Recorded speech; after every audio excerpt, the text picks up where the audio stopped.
नमस्कार, मैं doctor J are Yadav. शाक भाजी की फसलों में बैंगन की खेती का विशेष महत्व है। हमारे देश में इसकी खेती व्यापक स्तर पर की जाती है। बैंगन का जन्म स्थान भारत है। यदि इसकी उपयुक्त उत्तम किस्में एवं संकर किस्में बोई जाएं और उन्नत वैज्ञानिक सस्य क्रियाएँ अपनाई जाएं तो इसकी फसल से काफ़ी अधिक उपज एवं लाभ मिलता है। प्रजातियां बैंगन की उन्नत किस्मों को फलों के आकार के अनुसार दो भागों में रखा गया है, लंबे बैंगन और गोल बैंगन। गोल फल वाली प्रजातियां पंत ऋतुराज BR14, KS 224, काशी संदेश, पूसा हाइब्रिड 6। लंबे फल वाली प्रजातियां पंत सम्राट, आज़ाद क्रांति, Pusa purple long, IVVL 9, Pusa hybrid 5। खेत की तैयारी। बैंगन को हर प्रकार की भूमि में उगाया जा सकता है, फिर भी जीवांश युक्त दोमट भूमि से अच्छी उपज प्राप्त होती है। खेत की 3-4 बार जुताइयाँ करके पाटा लगाकर समतल एवं भुरभुरा बना लेना चाहिए। बीज की मात्रा एवं रोपाई। बैंगन की बुआई मौसम के अनुसार अलग अलग समय पर की जाती है। शरदकालीन फसल। इस फसल के बीज मई-जून में बोए जाते हैं और पौध की रोपाई जून से जुलाई तक की जाती है। बसंतकालीन। इस फसल के बीज नवंबर से दिसंबर के मध्य तक बोए जाते हैं और पौध दिसंबर से जनवरी के अंत तक रोपी जाती है। वर्षा ऋतु की फसल। इस फसल के बीज मार्च-अप्रैल के महीने में बोए जाते हैं और पौध की रोपाई अप्रैल-मई के महीने में की जाती है। सामान्य प्रजातियों में 400 से 450 ग्राम तथा संकर प्रजातियों में 250 से 300 ग्राम प्रति हेक्टेयर की दर से बीज की मात्रा लगती है।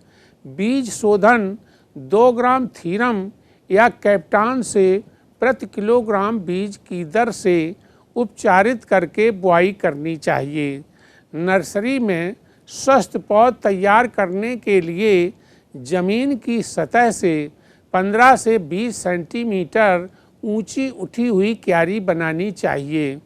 क्यारी की चौड़ाई 1 मीटर एवं आवश्यकता अनुसार 5 से 10 मीटर लंबी बनानी चाहिए। इस प्रकार से तैयार क्यारियों में लाइन से लाइन की दूरी 10 सेंटीमीटर एवं पौधे से पौधे की दूरी 5 सेंटीमीटर रखनी चाहिए तथा बीज को 1 से 1.5 सेंटीमीटर गहराई पर बोना चाहिए। बुआई के बाद क्यारी में बीज को सड़ी गोबर की खाद से 1 सेंटीमीटर मोटी तह लगाकर ढक देना चाहिए, जिससे बीजों का अंकुरण जल्दी तथा अच्छा होता है। इस प्रकार से रोपाई के लिए पौध 4 से 6 सप्ताह में तैयार हो जाती है। पौध की रोपाई हमेशा लाइनों में करनी चाहिए। लाइन से लाइन की दूरी 75 सेंटीमीटर एवं पौधे से पौधे की दूरी 50 सेंटीमीटर रखनी चाहिए। अधिक बढ़ने वाली तथा फैलने वाली प्रजातियों में पौध से पौध की दूरी 85 से 90 सेंटीमीटर रखते हैं। खाद एवं उर्वरक। अच्छी उपज प्राप्त करने के लिए संतुलित उर्वरकों का प्रयोग करना चाहिए। खेत तैयारी के समय आखिरी जुताई में 250 से 300 कुंटल सड़ी गोबर की खाद खेत में अच्छी तरह से मिला देना चाहिए।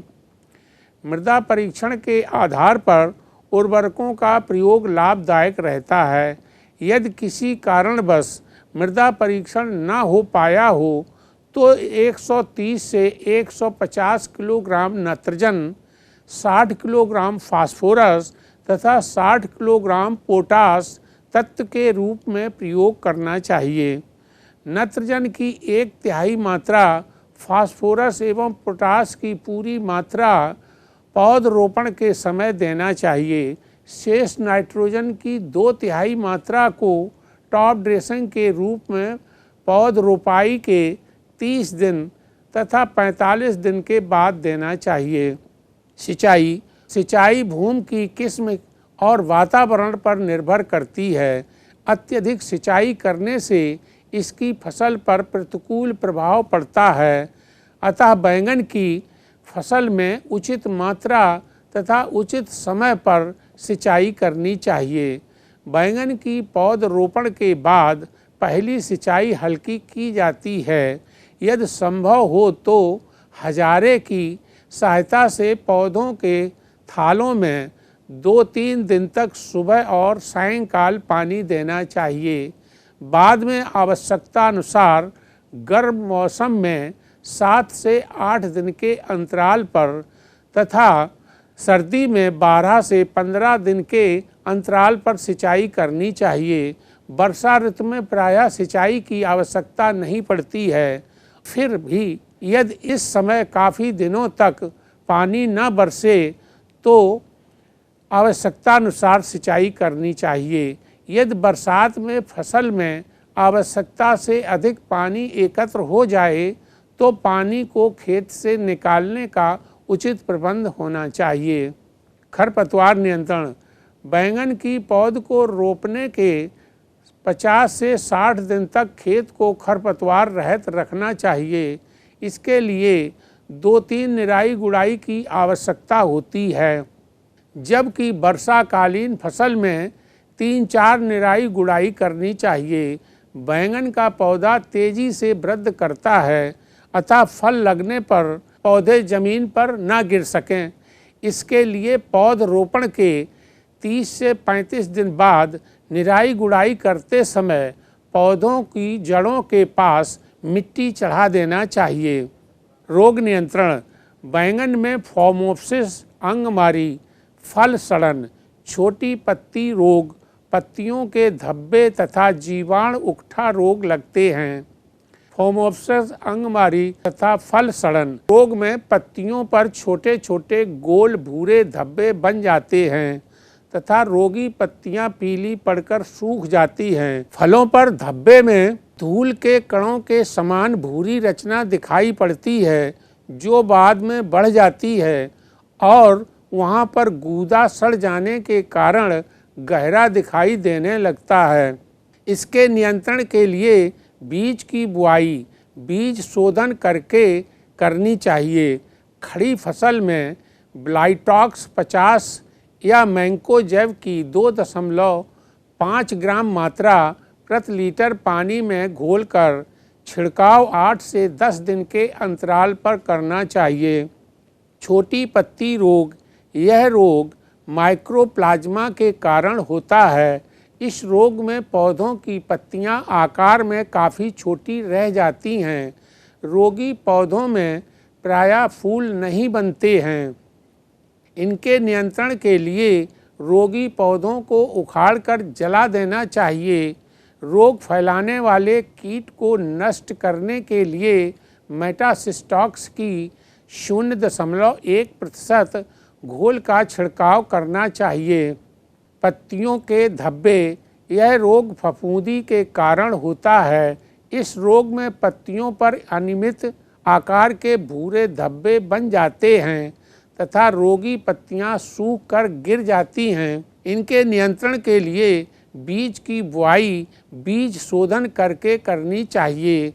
खड़ी फसल में ब्लाइटॉक्स 50 या मैंकोजेब की 2.5 ग्राम मात्रा प्रति लीटर पानी में घोलकर छिड़काव 8-10 दिन के अंतराल पर करना चाहिए। जीवाणु उकठा।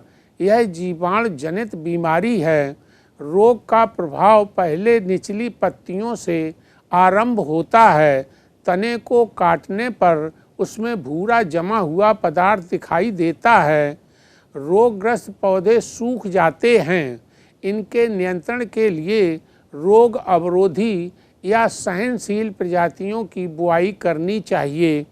रोपाई के पहले स्टेप्टोसाइक्लिन 100 मिलीग्राम को प्रति लीटर पानी में घोलकर पौधों को आधा मिनट तक डुबोकर रोपाई करनी चाहिए।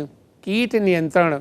बैंगन की फसल में तना एवं फल छेदक जैसिड तथा लाल माइट कीट लगते हैं।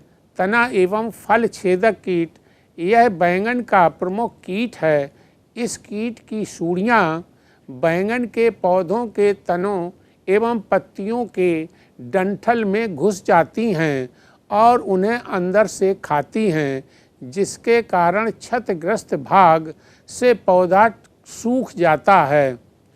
इनकी रोकथाम के लिए नीम की गिरी 40 ग्राम को पीसकर प्रति लीटर पानी में घोलकर 10 दिन के अंतराल पर छिड़काव करना चाहिए तथा डैसिस 28 ईसी दवा 1 मिलीलीटर को 2 लीटर पानी में या कार्बोसल्फान 25 ईसी 2 मिलीलीटर दवा को प्रति लीटर पानी में घोलकर 15 दिन के अंतराल पर छिड़काव करना चाहिए।